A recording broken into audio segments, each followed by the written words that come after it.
So, all right. So I'm going to actually bring my timer up on my phone so that I'm fair. And Brett, if somebody's in the middle of something, I'm just going to ask them to finish their thought when that time comes, just so you know. Okay. Sure, no problem. All right. So without further ado, we'll kick this off. Brett Barrow. Well, thank you, Mike, and good evening, Framingham delegates. It's a privilege to be with you here all tonight. My name is Brett Barrow, and as noted, I'm one of the many candidates that you have running for Lieutenant Governor. The Boston Globe has defined the Lieutenant Governor's race as the hottest race in Massachusetts. You're going to see that there are a lot of candidates for the race, and that there's probably going to be more candidates going into the convention than coming out of the convention. If you look at the 5 candidates, we all share the same progressive values, probably the same values that you have and that we have together. And yet each of us will bring different skills and experiences to the table, and each of us has a different perspective on the issues that we consider important and the approach that we would take to solve them going forward. So I thought I would take just a few minutes today to share my thoughts on what I see the issues as and what my background would be to help build a better Massachusetts. So I'd like to start by telling you that the last few years are unlike any that we've ever seen in our lifetime. For many of us, they're the worst that we've ever seen. COVID, we'd be remiss if we didn't pause and start by saying, it's cost us 20,000 lives in Massachusetts. People that are our family members, our friends, and parts of our community. And we miss them. And we miss what they would have contributed to the state and our society had they not had to depart early.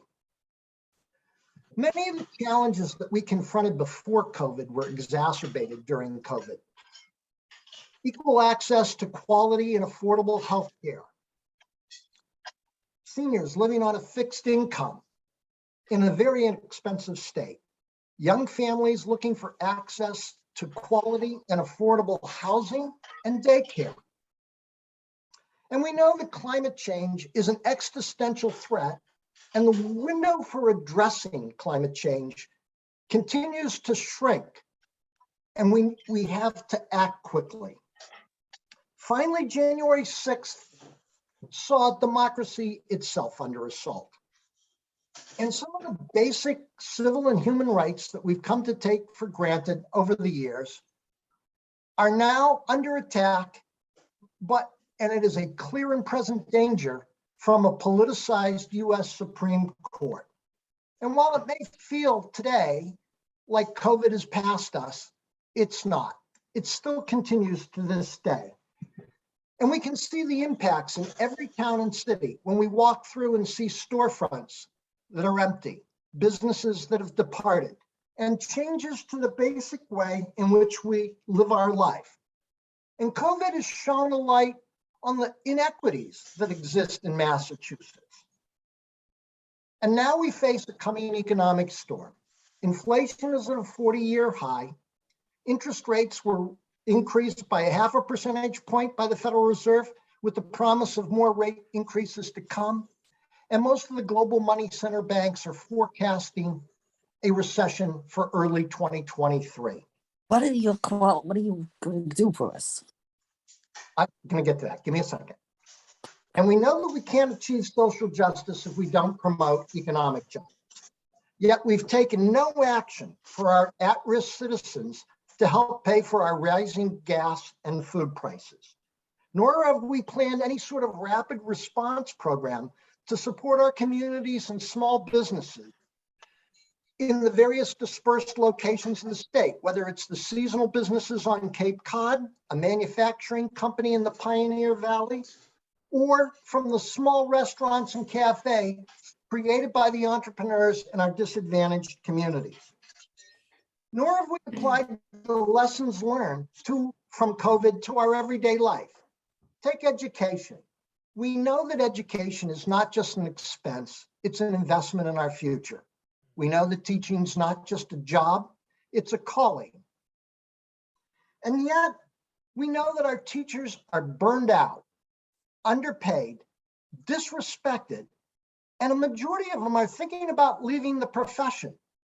Yet we have no action plans to address our short-term needs for more teachers and better pay to keep the teachers we have, nor have we thought about how to change the model to include more pre-K education, more vocational schools, access to certificate programs and lifelong learning through our community colleges and our state universities and colleges.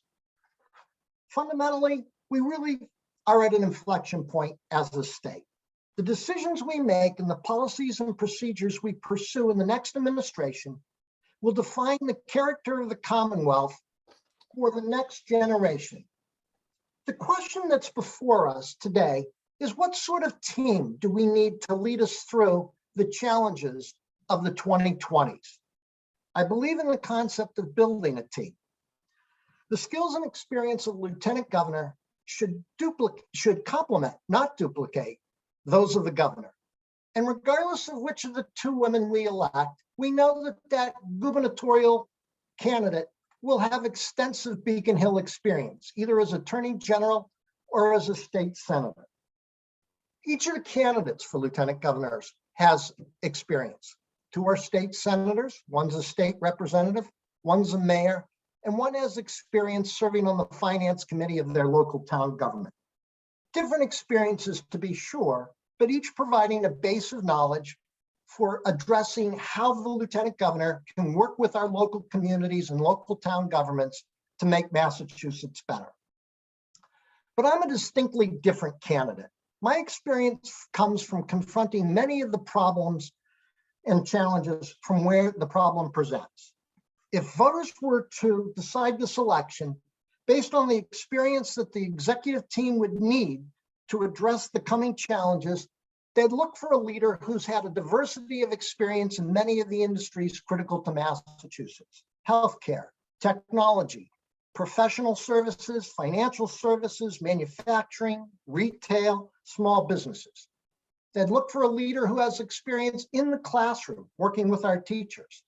They'd look for a leader who's built an organization to treat addiction and the mental health challenges for our vulnerable citizens. And they'd look for a leader who's tackled the environmental impact, whether air, soil, or water, from our economic activities. In short, someone who's had decades of experience, diverse experience, addressing many of the challenges that we'll confront. But this election isn't just about a resume. Massachusetts has a long and proud tradition of electing progressive leaders, whether investing in the first public education system in the nation, or the early abolitionists that are addressing civil and human rights issues, or recently being first in the nation to address same-sex marriage. Massachusetts has sought leaders committed to addressing inequalities and creating a better future. I'm fortunate to have grown up in the state during a period of time when the leaders we looked up to were those who asked us not what the nation can do for us, but what we can do for the nation. Who, when confronted with discrimination, defined it as a moral challenge, one that really gets to the question of, do we want to treat others as we'd like to be treated ourselves? Leaders who would tell us that a man who stands up for injustice, casts a ripple of hope in the waters, and that combined, those ripples can wash down the walls of oppression. In essence, to help each individual reach their individual potential and to ensure that we are lifting up all of the members of society. I entered the race for lieutenant governor in June of 2021, when everybody thought Charlie Baker was a shoo-in for re-election. And I got in because I thought my background is uniquely qualified to the challenges we confront, and because I wanted to contribute to Massachusetts. I wanted to give back, and I fundamentally believe that when people like me, first-timers running for office, get involved, society is better for it. But now I need your help. I'm new to the political process and therefore an outsider. I've gathered the 10,000 certified signatures needed to get on the ballot, but now I need to get 15% of the delegates to the state convention. So today I ask for your support. And I'd like help in getting the primary voters a real choice when they go into the voting booth in September. So thank you for your attention, and I'm happy to answer any questions that you might have on any of the issues. Thank you. And we'll do it by electronic hand if we possibly can. Jean, I did mute you. I'm sorry. So you have to unmute if you want to speak. I know you're on a phone, so let us know if you have a question. But we'll go by electronic hands if we could, please. Well, I'll ask the obvious question, which is, did you do that needlepoint that's behind you? So actually, that is needlepoint. Thank you for noticing it. My high school girlfriend needlepointed that for me as a graduation gift. And since I married her, I decided to keep it and put it on the wall behind me. And so, yes, that is my wife did that. And the year 1977 was my year of graduation from high school. I graduated from Concord, Carlisle. Very nice. Very nice. Andrew? Thank you, Mr. Bureau. I think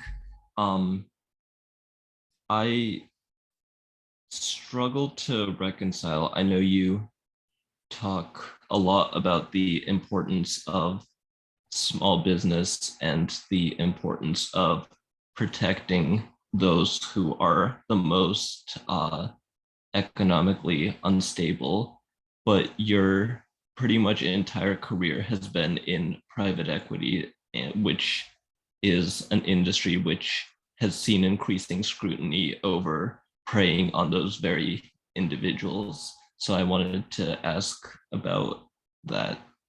Sure. Seeming disconnect. Sure.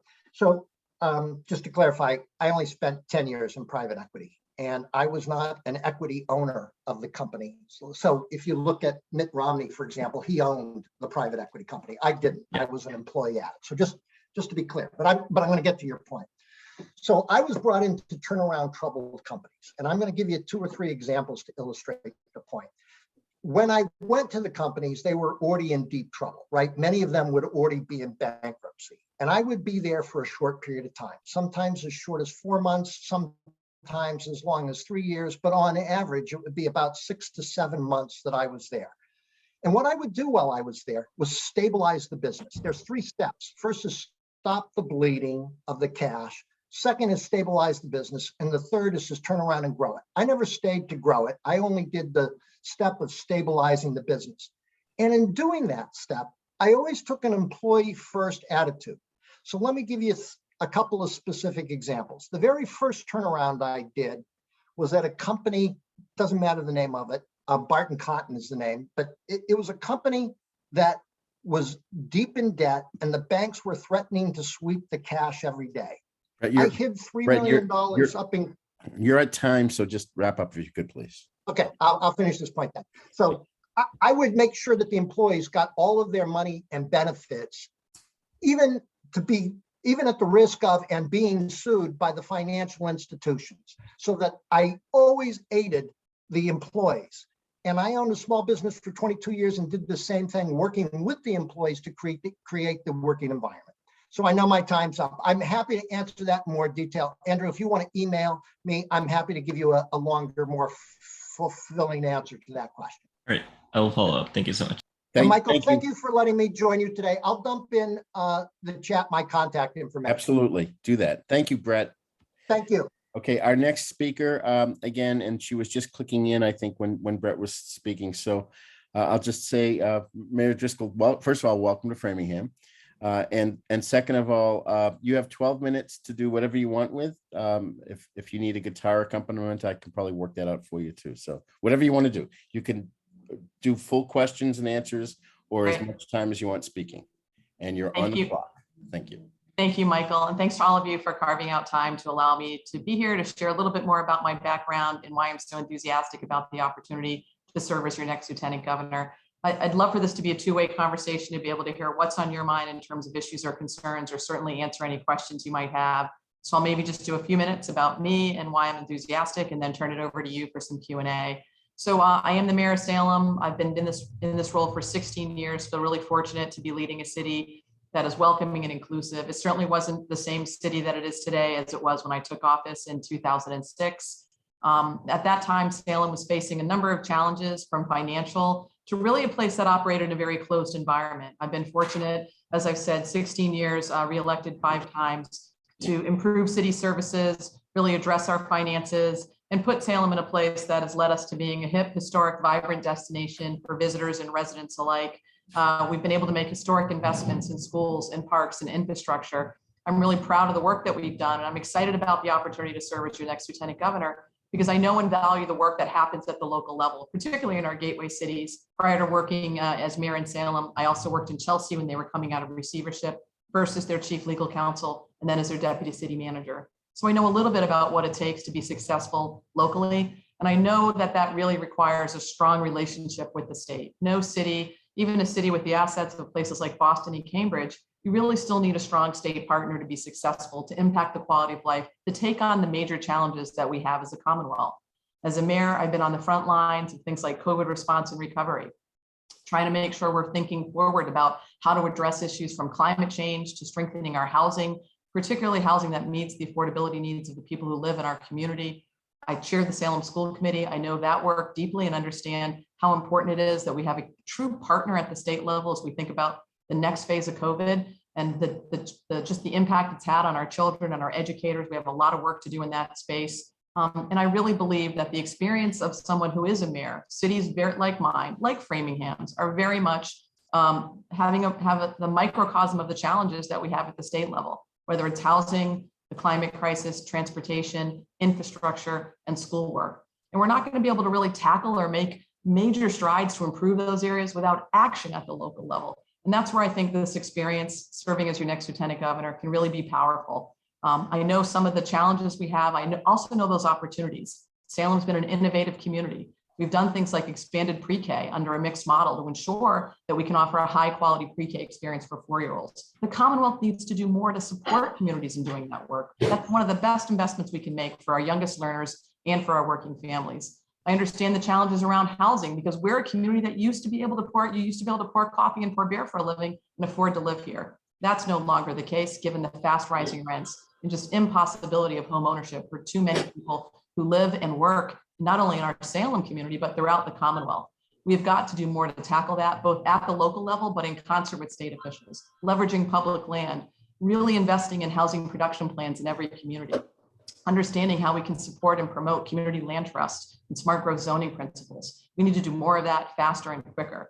We've been a community that wants the housing, but doesn't want the cars. So we've worked on forward-thinking transportation initiatives, a rideshare service known as Salem Skipper, paid for with our cannabis revenues, to help move people around the community in a way that offers them opportunities to get to medical appointments and grocery stores without having to be in a single occupancy vehicle. We've partnered that with our car share program, Car Shares to Go, municipal vehicles that we've positioned around our city to ensure a low-cost hourly ride. For that time, you do need your own vehicle to get where you're going. And then we've got bike shares, and have really worked hard through transportation demand management practices to partner with our private sector as new housing is being created to really put Salem in a position to be car optional or car light for many people who live here. I share that with you because I want you to know when we think about these challenges, they're not just buzzwords for me. It's not just policy. I've actually had to be in a position to implement work, to implement the plans that we put in place. We're fond of saying in City Hall, plan the work the plan. And that's what we've done here. I like to be part of the get stuff done wing of government and local level. We're educating kids, investing in places where you make memories, keeping your neighborhood safe. That's the lens I'm going to have as I serve as next lieutenant governor if I'm fortunate enough to be elected. I'd be thrilled to have your support in this race. I think I'll stop there because I'd really like to hear from you. I've had the good fortune to be before the Framingham Dems in the past, so hopefully you know a little bit about me. And I should also say we're having a meet and greet. Councilor Steiner's hosting a meet and greet this Saturday at 4 p.m. at his home. I'm grateful for that, Adam, and would welcome anyone who might be interested in learning more or meeting me in person. I'll be there this weekend. Thank you, Mayor. I'll kick off the questions with one that the city of Salem has had a recent event that was hate-based, and there were some attacks on one of your boards, Board of Health, of course, notably. Could you talk to us a little bit about how you handled that as the mayor and what the response has been?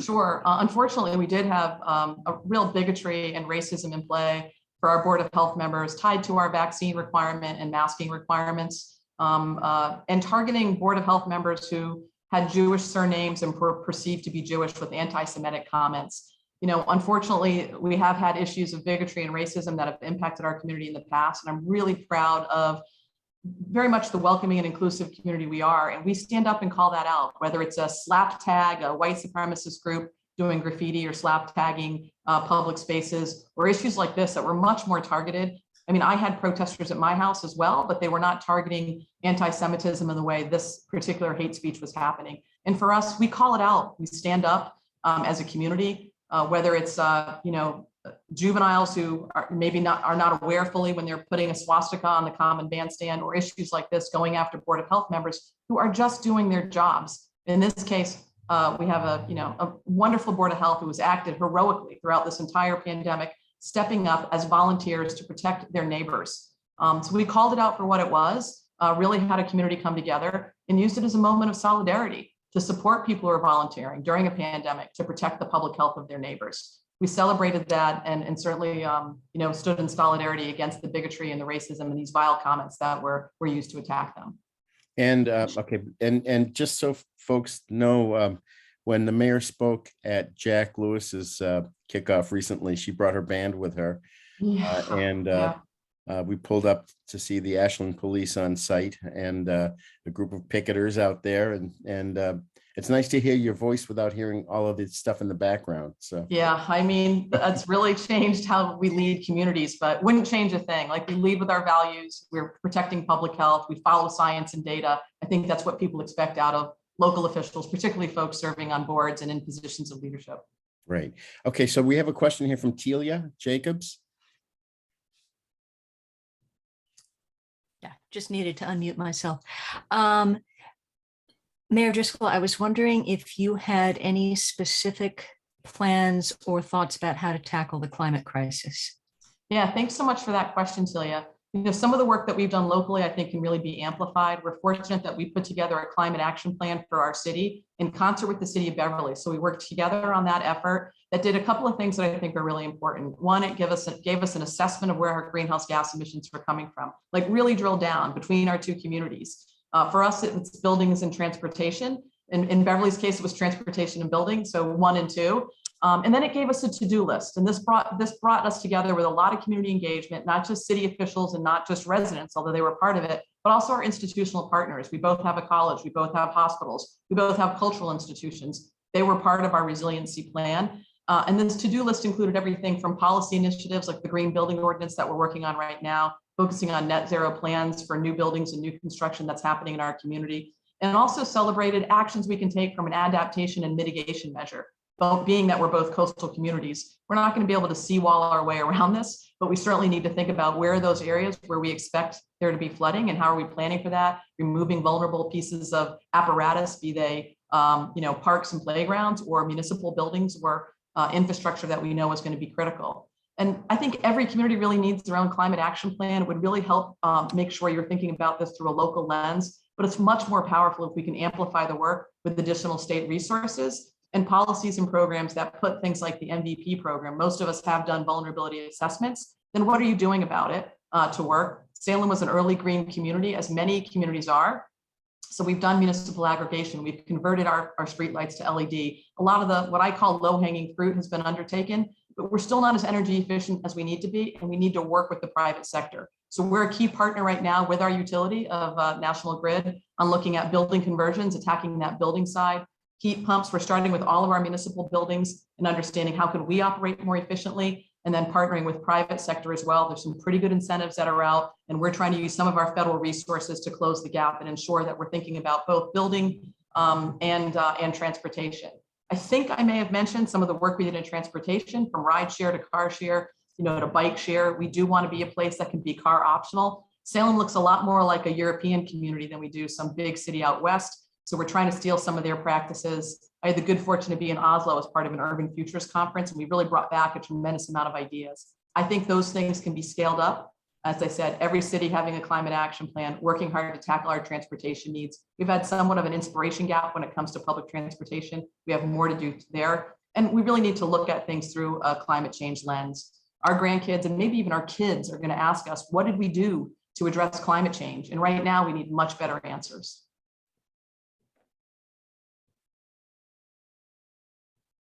I did it again. Next question is Cindy Rubin. Go ahead, Cindy. Hi, thank you, Mike. So my question is an add-on to the solar community. Multifamily, such as condos, don't have any real incentives to go solar because they can't take the federal tax break. And from my research on the leasing programs that are a choice, it becomes a little expensive. So is there something that can be offered from the state level to the community level to encourage these multifamily Yeah, sizes? the answer is yes, absolutely. There's a couple of different pieces of legislation pending that are really trying to drill down a little bit deeper on both multifamilies and also for folks who find themselves in a low income situation to try and tend to those rental properties to help drive down their costs, the cost of utilities. Massachusetts is a high cost state. So there's certainly legislation that could be brought to bear to widen both the tax credit situation and I think even support with some subsidies, ensuring we're thinking about environmental justice neighborhoods. In my community, we're working closely with our housing authority, our housing nonprofits that own low-income housing to think about two things. How do we support and bridge the gap of cost for them tied to photovoltaic and digital divide? They're not related in terms of how you go about doing it, but since we're in the conversation and engaging with those folks around, building analysis for things like PV and solar, we also want to talk with them about the digital divide because we know that's so critical. And obviously with families and telehealth and all the ways that we're thinking about how we use those services, they're also vital. But legislation certainly could ask. And I would also say the current Green Communities program, while there are a number of us who are part of it as cities and towns, in other states, it's not so driven and controlled and influenced by the utilities. They really set the agenda oftentimes. In other places, there are nonprofits that really run those programs. The goal of the Green Communities was for each city to be more energy efficient, to reduce your energy needs. And if that was the goal, we haven't met it yet. So on-demand services, how are we, those of us who are large power users, our schools for existence, we need that technical skill set to be able to turn things off and turn things down and invest in those, what we call our control systems for a lot of our mechanical systems to make it easier to partake in that. That might be something that gets better addressed if we have a nonprofit that's driven not so much by whether we're asking the utility to help us be more efficient. Think about that for a minute. It's like asking the baker if the bread is fresh, right? They're going to tell you it is every time. So there's a fundamental disconnect there that I think we need to work on in addition to some legislation that could address the comment you raised. Thank you. Sure. Okay, thank you very much. Pat, I'm sorry, but we're way over time at this point. So hold your question for the next candidate if you could, please, Pat. We'll put some information in the chat, and if you need a question, we'll be happy. Just reach out. I'm happy to reach out individually, and hope to see some folks on Saturday. Okay. Have a good rest of the evening, and thank you. I'd be grateful for your consideration in this race. Thank you very much, Mayor. Bye. And our next speaker is Tammy Gouvier here? I don't see her in our. No. Okay. Then we're going to move right on to Senator Adam Hines. And if Tammy shows up, we'll put her in at the end here. So Adam, are you here? I am. Okay. Oh, there you are. Okay. Adam, you've got 12 minutes to do with whatever you please. You can do all Q&A or all speaking and anything in between. And welcome to Framingham. It's great to see you here. Thank you. Great to see you too, and great to see everyone. Maybe I'll do a bit of a hybrid, an introduction, but then definitely would enjoy a conversation. So, State Senator Adam Hines. I currently represent 52 municipalities in the state Senate, and really great to be here because we're so close to the convention. It really is a critical time. It feels like a critical time generally for the Commonwealth, and for our country. I was with Cindy Rowe and others down on Boston Common, trying to stand up and make sure that our voices are heard when it comes to these attacks on abortion rights and attacks on our healthcare, and kind of tapping into this feeling I think all of us have, which is at this moment in our country, the divisions are just leading to such extreme policy changes that it feels like a moment that we really need to draw a line in the sand and be very clear about what we're trying to accomplish in Massachusetts as well.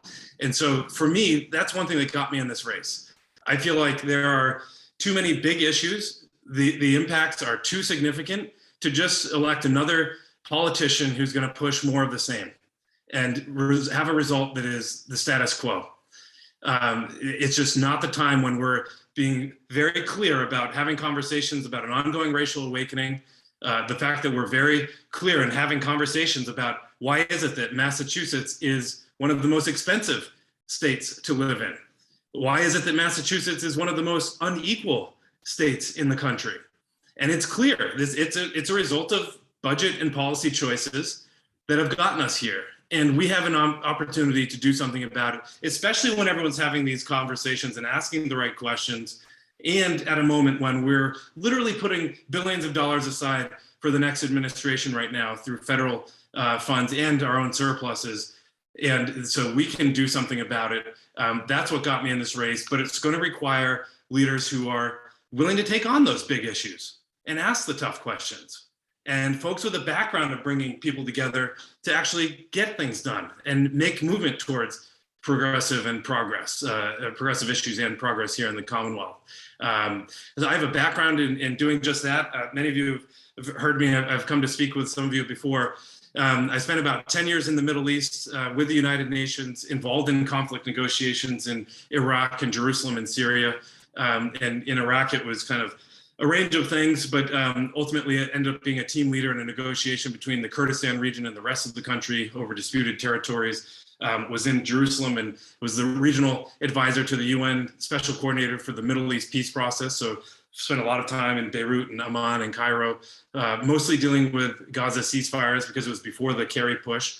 And then ended up in Syria, focused on first working with Kofi Annan on a ceasefire, but then removing their chemical weapons program. And I often joke that nothing prepares you for standing up for your state senate district or taking on big issues as lieutenant governor, quite like holding your own when you're drafting an exchange with the foreign minister of Syria for a ceasefire exchange or negotiation at a time when they're attacking their own citizens. But I always wanted to get back home, honestly, and come back to Western Mass where I am, and started a program in Pittsfield for high-risk youth, so guys getting involved in violence. And you really quickly see that we were dealing with the impact of generations of concentrated poverty, dealing with a criminal justice system that had unequal outcomes. And that has informed some of my work in the state senate, which I'm happy to get to, particularly as it relates to the governor's council and lieutenant governor's role there. I was pulled to lead a second nonprofit in Berkshire County focused on mental health and substance use disorder and job creation. That really was important for me because I'd seen how my own region was really impacted by a changing economy. You know, we've seen the shifts from, let's say, manufacturing to education and healthcare. And my own family saw a similar trajectory. My dad left a tool manufacturing company at the age of 50 to put himself through his own retraining program, went back to school to become a teacher and a coach, and somewhat recently retired teacher and MTA member. I saw how the MTA, by the way, stood up for him and saved his job on numerous occasions, something that stayed near and dear to my heart as we're standing up for the MTA and other unions across the Commonwealth. And so, you know, I took all of these experiences with me to the state senate, where I'm chairing our effort to reimagine Massachusetts post-pandemic. It's a new committee that the Senate president, your own Karen Spilka, established to essentially say, what are the lessons learned that we can really take a look and say, why is it that we had so many vulnerable neighborhoods or vulnerable sectors of our economy, and use that information to direct our own funding choices when it came to the federal money. And there's a lot to talk about there and a lot to unpack related to housing investments and childcare investments and intergenerational care, in fact, or the digital divide. And so there's a lot of exciting stuff happening right now as a result of that work. I've also focused a lot on transportation. We're gonna have a new train from Pittsfield to a regional economic center because of work that I've done in the state senate and kind of making sure we have that mobility, and also making sure we're taking advantage of the economy of the future and some of the work of the future, where we have sectors that people can live here and work anywhere. And so that's a big priority of mine, transportation and a whole range of others. I've led, maybe close on this policy front, I've led on numerous climate initiatives as well, including in the climate bill that we just passed last month in the Senate, the omnibus climate bill. One of the three pillars was my bill related to accelerating the change to the day when every car on our roads is an electric vehicle. And that's critical when 40% of our carbon emissions is coming from our transportation sector. Essentially, it says by 2035, every new car purchased in Massachusetts will be electric. And we have a long way to go until we get there, but it means we have time to invest in our charging infrastructure, ensure our rebates are in place. The industry is already moving in that direction. But this would make sure that we can signal to them that this is an important move. Happy to talk more about that as well. In order to have a conversation, maybe I'll start to wind up here. Some of you have heard I'm a new father. When Brett Bureau was finishing up, I realized I had time to go next door and put my son to sleep, or at least help with the process a little bit, which is one of the upsides to this remote work. And so Raphael, my son, is about to turn 1 year, 1 year old next week. And it certainly makes this work even more urgent. Certainly fighting climate change with the urgency of now, but certainly so that his generation can merely exist, or same with social and racial justice, so that they can experience it differently. And he's a part of the migration story. My wife's grandfather came to the US from Mexico, drove trucks his entire life so that she could have every opportunity available to her. Sure enough, she's a college professor, knocks it out of the park every single day. And yet that type of intergenerational economic mobility is almost unheard of today, according to the data here in Massachusetts. That just seems unacceptable to me when you look at the ways we can influence that through education investments and childcare investments and housing investments and so many more. And so that's something that's gotten me in this race, making sure everyone feels that sense of opportunity here in the Commonwealth. And so I look forward to working with all of you in this effort, and I hope I can earn your support, those of you going to the convention and those of you voting in September. And it's an exciting time. We're doing well. I should maybe say this. We're doing well in terms of the campaign fundamentals. We're second in fundraising, which is an unfortunate statement, but necessary one to get the name and resources and your name out there and your vision out there when running statewide. We have twice as much as the mayor, for example, in cash, and we're the most legislative endorsements of all candidates, and that matters when we're going into the convention as well. So we're feeling good, and hope to earn your support along the way here. So thanks. I'll pause and take a sip of water, maybe. Okay, take a sip of water, and we're looking for any questions for Senator Hines. Andrew. Thank you, Senator, for highlighting the fact that the cost of housing is a big issue, especially in Massachusetts. So the number I've seen most in terms of this is that no more than 30% of your annual income should go towards housing, which, if you're working full-time and making minimum wage in Massachusetts, translates to rent of $750 an hour. Andrew, so get right to your question, okay? So what will you do to ensure that enough housing units are available all around the state at $750 a month for those people? Thanks. I literally cannot go into any community in the Commonwealth without housing coming up first. So thank you for further proving that point. It really speaks volumes to the crisis that we're confronting right now. So there are several approaches that we would take. Obviously, there's going to be a silver bullet. In the ARPA funding bill that we passed at the end of the year, we included $600 million, which is for a combination of new housing development, but also supports for first-time homeowners and rental assistance. So that's an interesting one. We could double that and probably still feel like it's a drop in the bucket. A lot of the changes to the zoning is another big one, right? So we're all aware of the MBTA zoning requirement and waiting for the guidelines on that, so that we can see that there's more multifamily units being built around transportation. That seems like an important piece. I've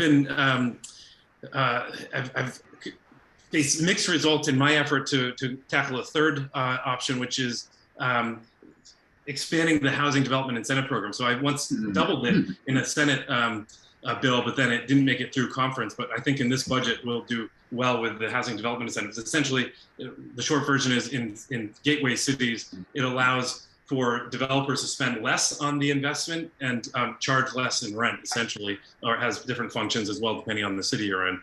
So anyway, those are just the top three, but this is clearly a problem when we see so many people spending more on housing, more on childcare, more on everyday items.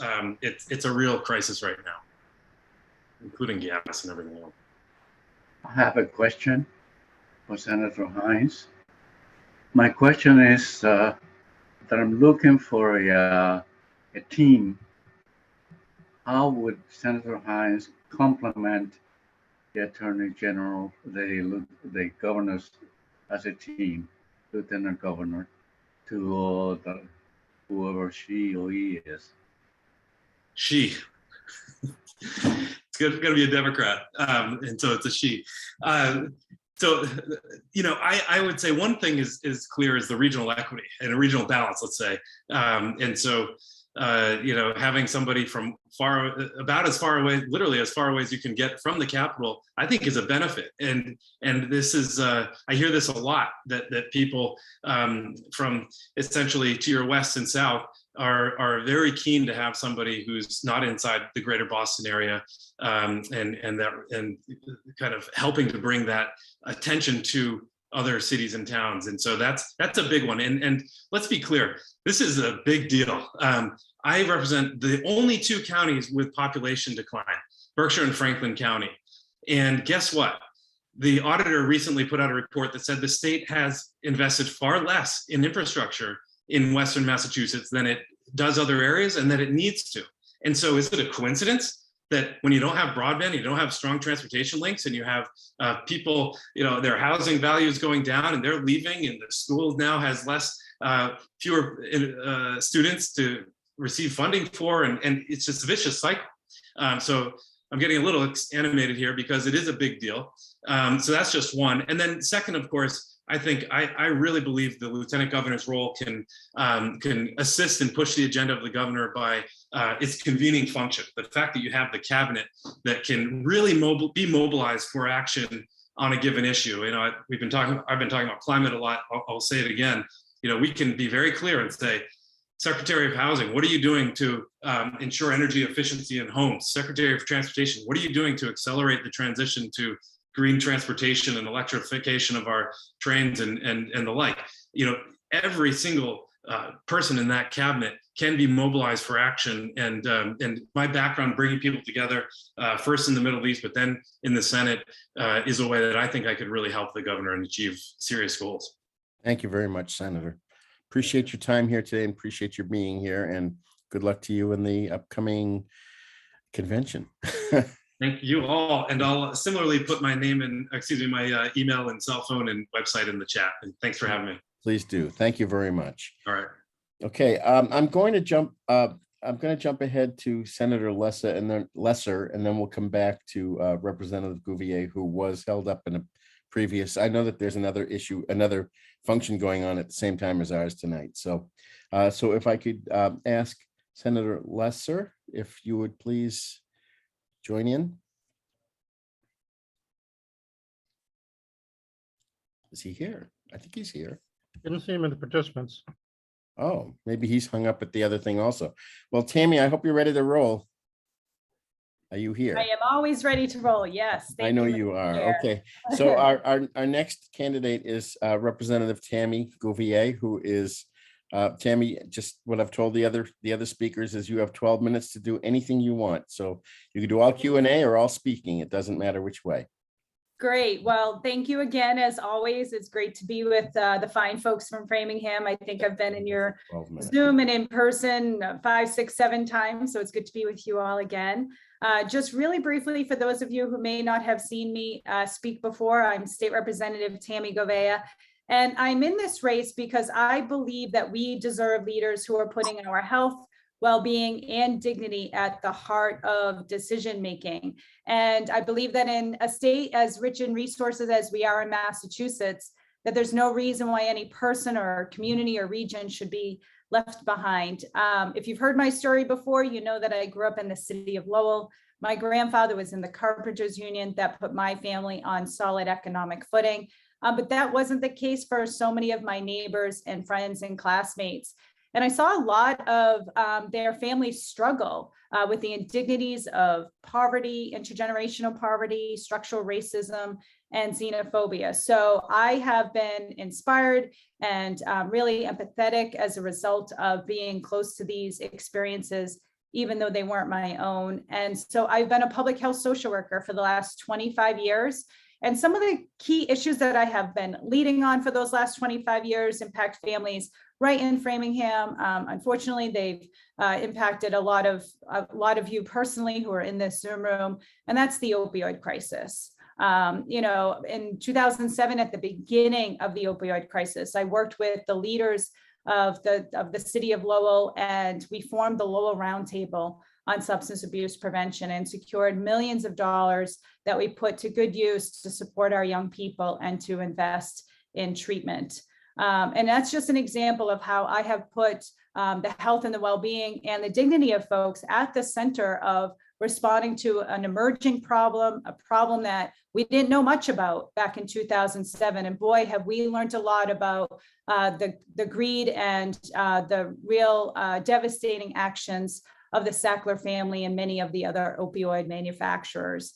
I'm a state representative now. I've been a state rep for the last 3.5 years and have passed legislation related to the climate crisis, as well as to mental health and access to fentanyl test strips. It's an effective harm reduction strategy for folks who are using and struggling with substance use disorder. And the things that I'm focused on, I've been in this race for 11 months, crisscrossing the state, really getting to know folks in the hill towns and Western Mass and, on the Cape and Islands and everywhere in between to understand the issues that our families are facing and struggling with every single day. And housing is, of course, top of mind for most families. So it's one of the working groups that I will form as the next lieutenant governor, is a working group focused on not only affordable housing, but humane housing.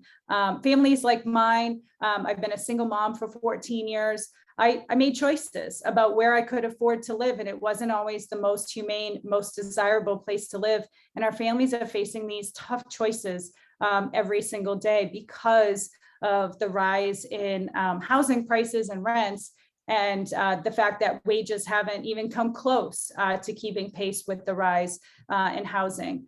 And one of the things that I think is really important when it comes to housing and many of the other complex issues that our state is facing is that we get to the root causes of what's driving those problems.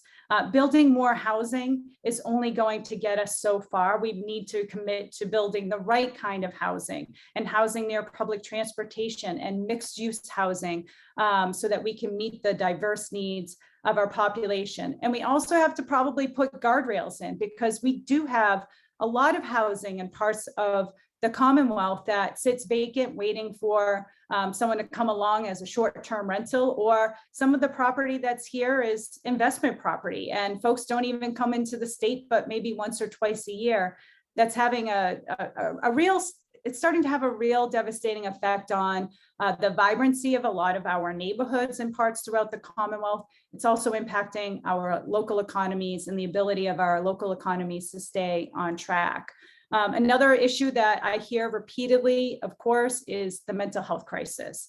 And I fear that we risk losing a generation if we do not make really quick investments and identify incentives for more folks to go into mental health care and to go into human services.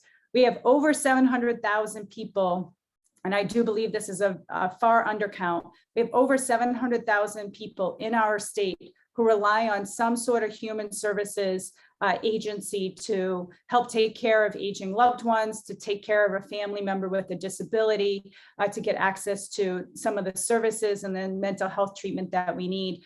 And we know that our frontline workers are only earning $16 an hour, when what we know people really need to earn in order to be able to afford a modest 2-bedroom home is $36 an hour. And you can get kind of closer to that if you leave your job that is paying you $16 an hour as a frontline worker and go work at Target or Amazon and make $24 an hour. So we have some big issues to tackle when it comes to our human services sector as well. And those are folks who work hard every single day, meeting the needs of our families, allowing our families and our working folks to be able to get back to work. That leads me to the next one, which is childcare. We were 25,000 workers short of what we needed to adequately support the childcare needs of our working families. I support the Common Start legislation to increase wages for those who are working in the childcare sector and making sure that families are not really saddled with too much of the childcare costs. Some childcare contracts cost, $30,000 a year, more than what a tuition is at UMass Amherst. So we have a real dire need to get our childcare sector really back up and on its feet. And then the other two issues to tackle, of course, is figuring out where we are with COVID. And as a doctor of public health, I have been really railing for and advocating for a true public health response to the public health crisis that we're facing, rather than a privatized one, which has been shoved down our throats by the Baker-Polito administration. And then the last one is, of course, the climate crisis, and making sure that we are putting economic and racial justice at the center of how we are responding to the climate crisis. So those are some of the issues that I'm committed to tackling as the next lieutenant governor, working behind the scenes. These are things that I've worked on throughout my career, and really bringing in diverse voices to the decision-making table, so that we are really putting people at the center of how we respond to these myriad problems that we're facing, rather than having talking heads who just look at a report and make decisions, but having people with real lived experience come in and share what is making it so hard for them to be able to access the resources and the services that they need. I've seen it as a single mom, how our systems are not always working the way that they really ought to be. And I definitely see it as a state representative, how hard we make it for folks to get access to the myriad of services. So that's what I'm committed to as well as the next lieutenant governor. I'll reserve the rest of my time for questions and for brief dialogue. And then, of course, we'll put information in the chat. I'm always available if you want to reach out and have a separate one-on-one conversation with me. I do hope to earn your support in this race. We are looking forward to convention and earning 15% of the vote at the very least to get on the ballot. We collected 14,000 signatures statewide using only volunteers. So we're really proud of the grassroots statewide network and support that we have to help us achieve that milestone. But hope you'll join us and be, another person to be part of our grassroots team and our grassroots effort. So thank you all. Okay, thank you. We're going to open for questions, but Tammy, the answer is yes. Your team did reach out to me. I just saw it. So. Okay. Oh, great. No worries. Thank you, Michael. Appreciate it. Sorry for the delay. Yeah, I know. I don't want people to think that you just kind of almost blew us off there. So no, definitely not. No. Yeah, just got held up. Yes, sir. So Kurt, no, I'm sorry, Martin. I have a question. Martin, no, Martin. We get people with their hands up first. The way I look at it, Martin, please hold off for a minute. Okay, Kurt, you had your hand up first, so go right ahead. And no speeches, just quick questions from the three of you guys, so we get to Martin. Absolutely. Sure. Hey, Tammy, how are you doing? Hi, good. How are you? So good seeing you. You too. Very quick question. So I know we live in Massachusetts and we should be fairly safe with respect to reproductive health and rights. But of course, we're all very, just stunned and, really, really concerned about the Supreme Court decision. So what can you do to help safeguard and make sure that we're going to be okay here in Massachusetts? Yeah, absolutely. So this goes back to, advocacy that I've engaged in throughout my life. Many of you may know that I started the Mass chapter of the Women's March to get folks down to DC. Right when we came back from the Women's March, we got to work advocating for and testifying and lobbying in support of the Pregnancy Fairness Act, which did pass, as well as the Access bill. That has not been fully implemented by the Baker-Polito administration. So making sure that everybody has access to a year supply of contraception. We got to roll that out. That is a critical piece to reproductive justice. Making sure that we are, keep having your voice heard on the Healthy Youth Act, is another critical piece to reproductive justice as well. I was very proud to vote for the Roe Act last year. There are some things that we can do in our state, like making sure we are putting some of the state dollars to support our abortion clinics and the Planned Parenthood and the providers that provide accurate, timely information and access to services.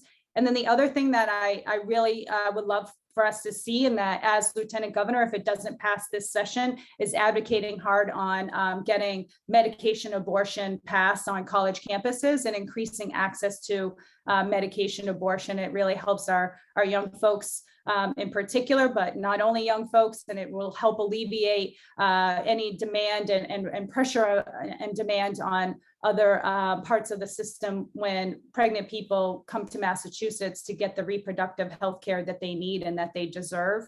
I will say one other thing, which is, as Lieutenant Governor, I think there's an opportunity to work with other states like Massachusetts that are holding a hard and fast line around reproductive justice, and really collaborating with those other states to make sure that we are supporting pregnant people throughout the country. We know that young people, particularly girls of color and low-income women, are really impacted when we put up unnecessary barriers to reproductive health care. So I think it really is on us in Massachusetts to lead, and to lead with other states that are also ready to take up that fight and to really persist. So I appreciate the question. Okay, and we have about 30 seconds left. So Rosie, you'll get your question in. Yes, Tammy, hi, I'm glad you're here. My question deals with anti-Semitism, racism, and gun violence. From Buffalo to the halls at Framingham High School, what can the Lieutenant Governor do about these egregious matters? Thank you. Yeah, I think, well, first of all, using our bully pulpit and standing up against any forms of white supremacy, racism, anti-Semitism, transphobia, homophobia, we have to stand up against all of those forms of hate that are steeped in white supremacy and male supremacy. The other thing is passing legislation. I was glad that we passed legislation last session. I think we started to make investments already in it around the Holocaust and other forms of genocide. There is legislation called the CARE Act, which would also include anti-racism education in the curriculum. I'm a big advocate of that and would love to, be part of in the Lieutenant Governor's seat, pushing to get legislation like that also over the finish line. So appreciate the question. Okay, thank you very much, Tammy. No, I'm Martin, I'm sorry, but we're out of time with this candidate, and I think that the next candidate just arrived and we've got to keep moving. I'm sorry. I apologize. Andrew, you're not going to be able to get your question in either. Thank you all. You can put your question in the chat and I can answer it if you'd like. Andrew, that would be great. Thank you, Tammy. Okay, thank you. Appreciate it. And I think Seth, I saw a whole bunch of people just come in, and I'm hoping that Seth Lesser is maybe one of those phone numbers that just came in. Is that right? Eric Lesser. I'm sorry. I have a friend, Seth Lesser. Is Eric in the house yet? Okay. Ask a question. Yeah. Go ahead and ask your question very quickly, though, if you would, because okay. My issues is child care issues very fragmented. We have the child care industry, we have the school system, we have the employers, and the citizens of the town, and so the population of the town ourselves. How would you bring all those parties together? Like one of the issues that I have. Thank you. No, Martin, you've asked your question. Thank you.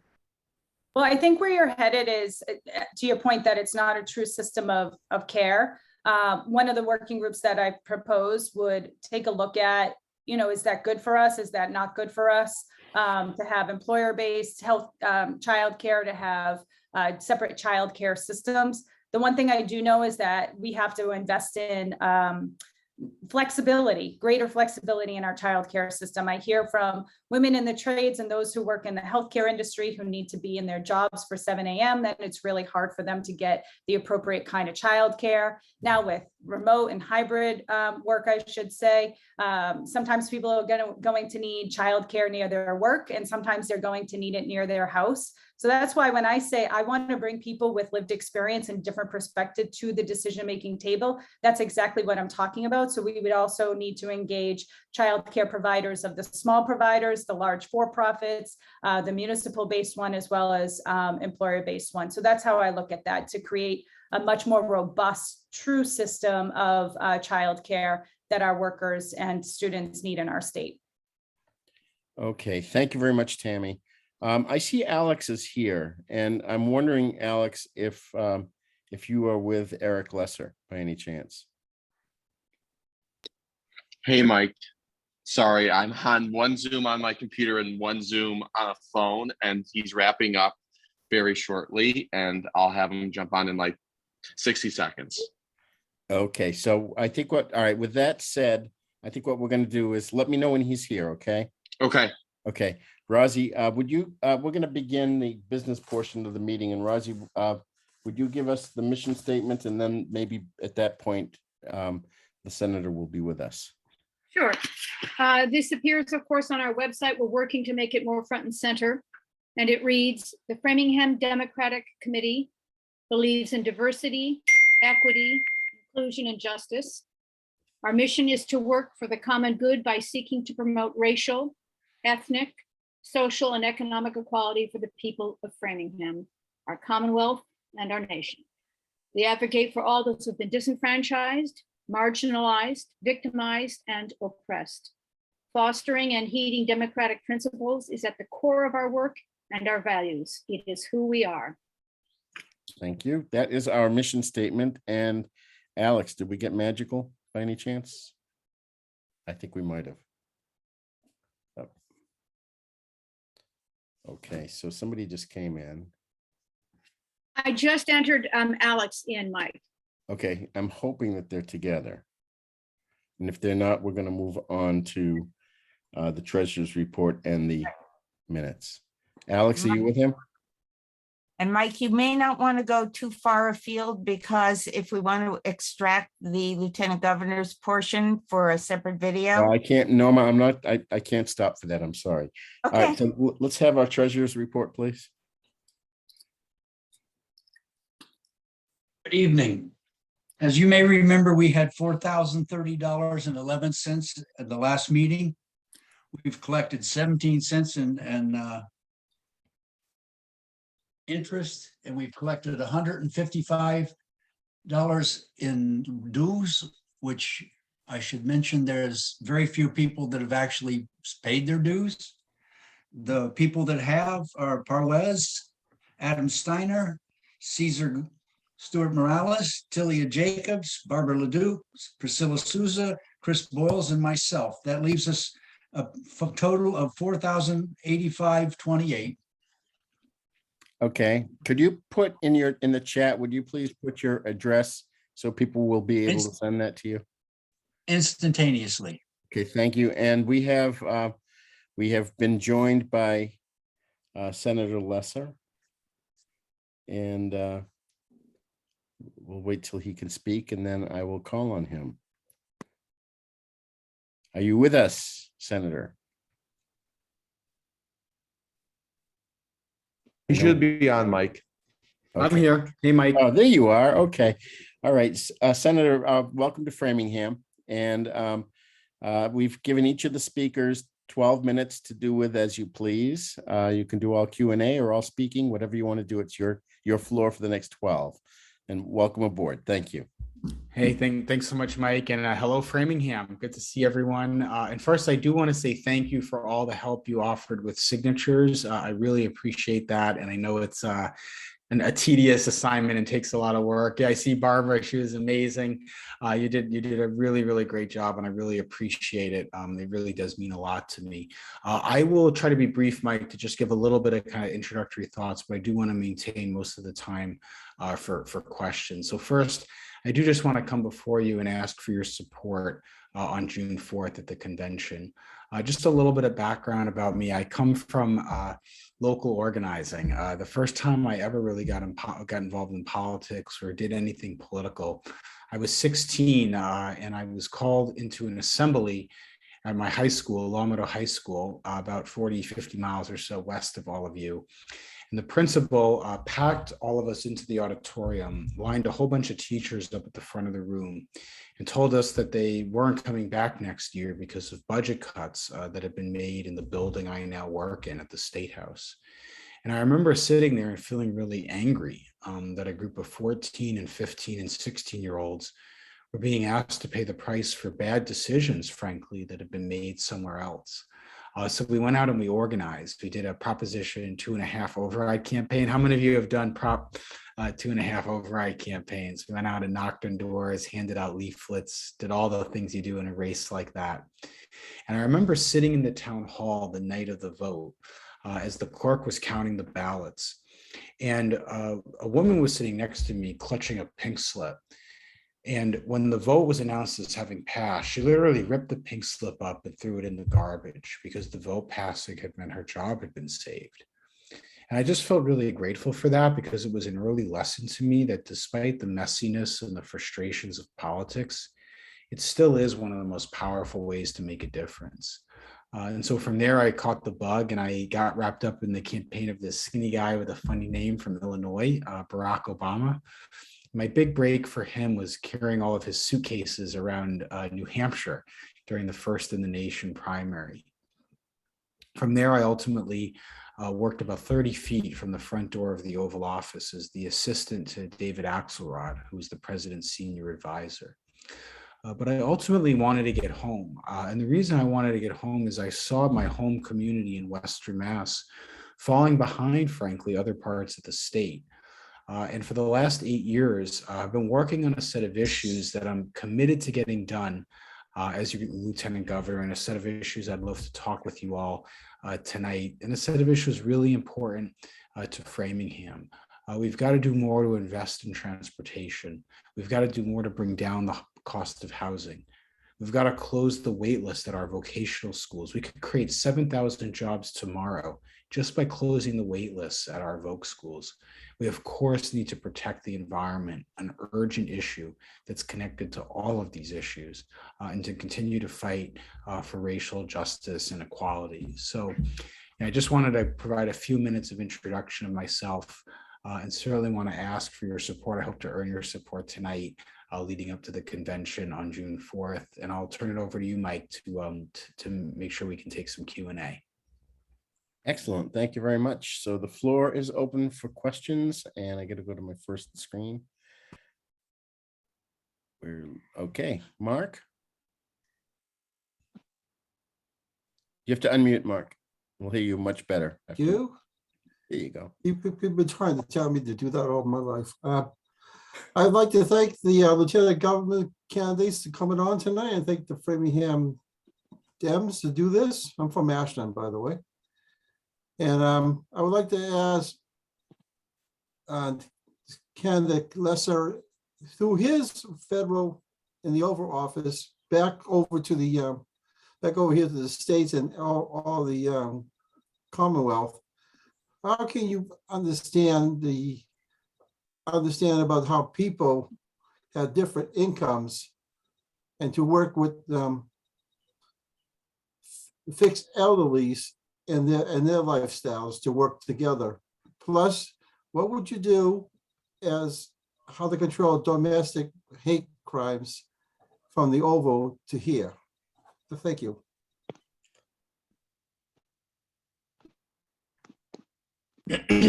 Thank you, Mark, for the question. Let me tackle them one at a time. So first, on domestic hate crimes, this is something that's particularly important to me. My family has been targeted. My children go to a Jewish preschool, in Springfield that was the recipient of multiple bomb threats over the last several years, and several institutions in my Senate district have been targeted and have received threats, including several Black churches, a mosque, as well as several Jewish institutions.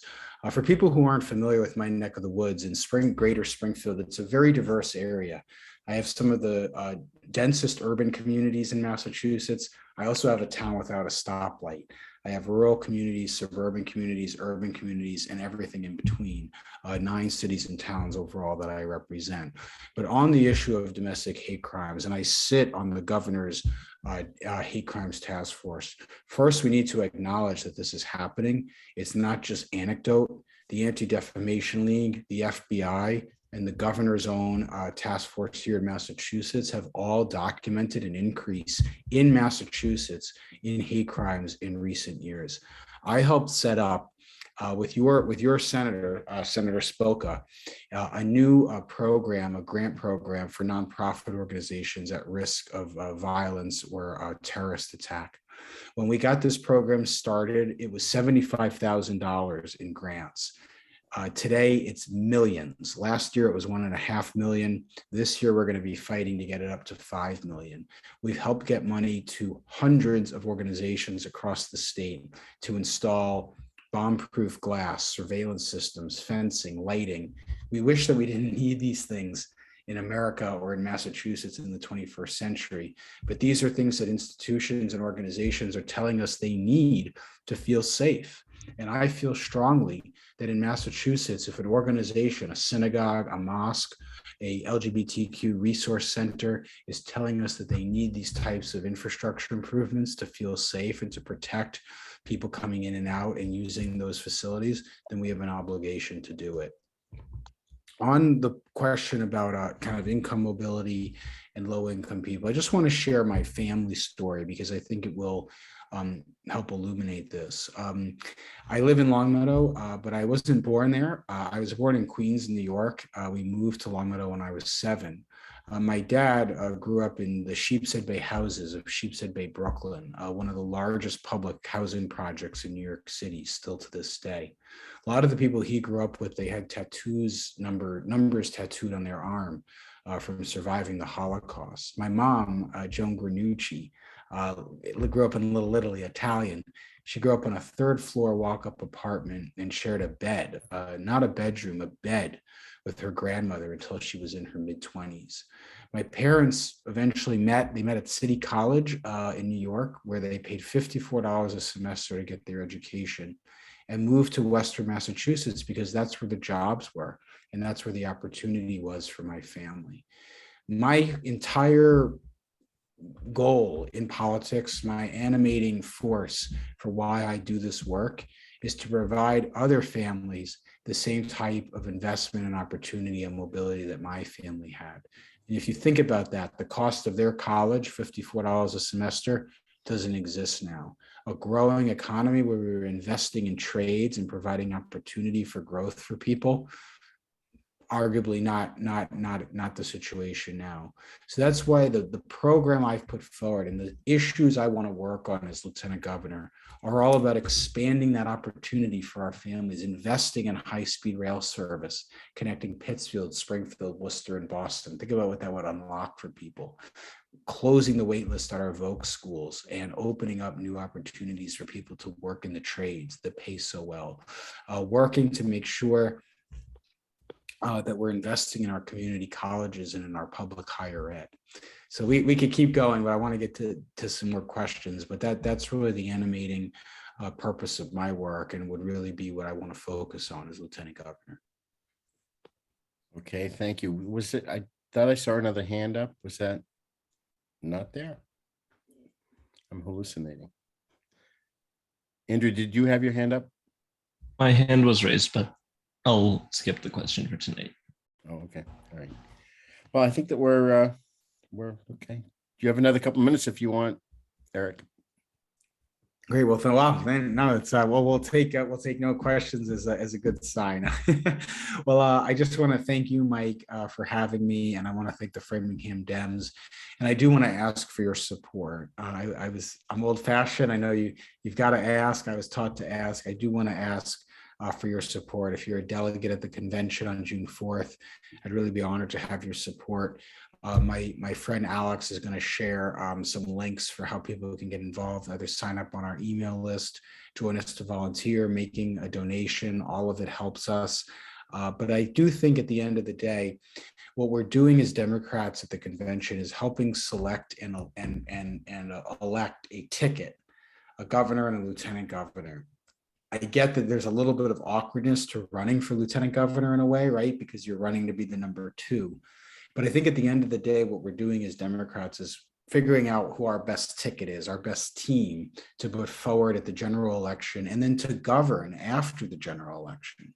And I think the set of experiences and attributes I bring to the table, the perspective of Western Mass, when we know so much decision-making is so concentrated on Beacon Hill, high-level federal experience when we know $9 billion in new money is coming to Massachusetts from the Biden infrastructure bill alone, and experience getting some of the thorniest, highest stakes legislative issues through Beacon Hill and passed into law are going to help me be the right partner, the right implementer for the governor's agenda and for our common democratic agenda. So I humbly ask for your support, and I'm happy to answer questions or keep in touch if people have further things they want to discuss. Thank you. And I see that Alex has put the contact information into the chat, and we look forward to seeing you next month in the convention, hearing your speech at that time. Thank you very much, Senator. Thanks, Mike. Take care. Bye-bye. Bye-bye. Thank you. Thanks, Mike. Thank you very much, Alex. And thank you, members, for your flexibility here. Okay, so now we're going to move on to